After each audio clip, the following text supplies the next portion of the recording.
మేన్ రాశి వారికి ఈ వారం మధ్యస్థ ఫలితాలు గోచరిస్తోంది. వ్యాపార పరంగా ఏదైతే సాధించాలనుకున్నారో అది సాధించగలుగుతారు. ఖర్చులు అదుపులో ఉంటాయి. ద్వితీయాధిపతి దశమాధిపతి అయిన కుజుడు లాభస్థానంలో ఉన్నారు. భూ సంబంధించిన వ్యవహారాలు సానుకూలంగా ఉంటుంది. అడ్మినిస్ట్రేషన్ పరంగా మీ చేసే ప్రయత్నాలు అవి ఫలిస్తాయి. చాలా వరకు మీరు చేసే ప్రయత్నాలు ఏవైతే ఉన్నాయో సఫలీకృతం అవుతుంది. ఒకరి మీద డిపెండెన్సీ అయ్యి వాళ్ళు చేస్తారులే చూస్తారులే అనుకుంటే అది ఇబ్బంది పరంగా ఉండే అవకాశం గోచరిస్తుంది. ఏదైనా సరే కష్టపడాలి, కష్టం తగిన ప్రతిఫలం సంపాదించుకోవాలి అనే భావన ఎక్కువగా ఉంటుంది. వీరికి ఏలినాటి శని నడుస్తుంది. జన్మరాశిలో శని ఉన్నారు. శని ఈ వారం వీరికి అనుకూలంగా ఉంది.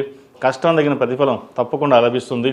అదేవిధంగా తృతీయాధిపతి అష్టమాధిపతి అయిన శుక్రుడు వ్యయంలో ఉన్నారు. రాహుతో కలిసి విదేశీ సంబంధించిన వ్యవహారాలు సానుకూలపడతాయి. అదేవిధంగా దైవ దర్శనాలు, బంధుమిత్రులతో కలిసి ఆనందంగా కాలాన్ని గడుపుతారు. కోర్టు సంబంధించిన వ్యవహారాలు సానుకూలపడుతుంది. కష్టం తగిన ప్రతిఫలం గోచరిస్తోంది. వీరికి ఏలినాటి శని నడుస్తోంది.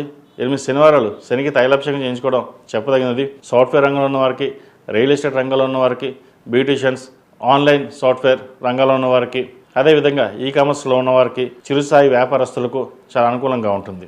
సంతాన సంబంధించిన వ్యవహారాలు ఒక కొలిక వస్తుంది. సంతానం సంబంధించిన పురోగతి చాలా చక్కగా ఉంటుంది. వివాహం సంబంధించిన వ్యవహారాల్లో చిన్న చిన్న ఇబ్బందులు ఉండే అవకాశం గోచరిస్తుంది. భార్యాభర్తల మధ్య మనస్పర్ధలు వచ్చే అవకాశం కూడా లేకపోలేదు.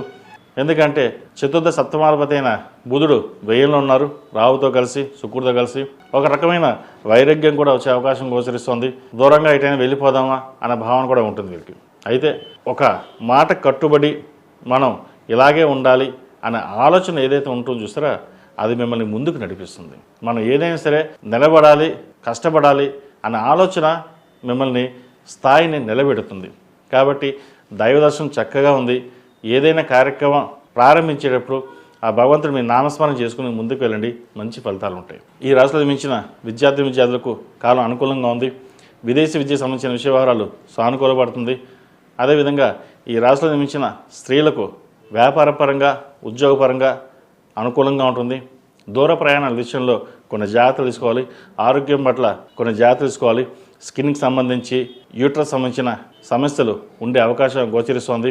ఆహార నియమాలు పాటించడం చెప్పదగిన సూచన. వృత్తి ఉద్యోగాల పరంగా, వ్యాపార పరంగా ఈ వారం గడిచిన వారాల కంటే కూడా ఈ వారం చాలా వరకు బాగుందని చెప్పవచ్చు. ఈ రాశివారు ప్రతిరోజు ప్రతినిత్యం ఓం నమః శివాయతో దీపారాయణ చేయడం, శని స్తోత్రం పఠించడం చెప్పదగినది.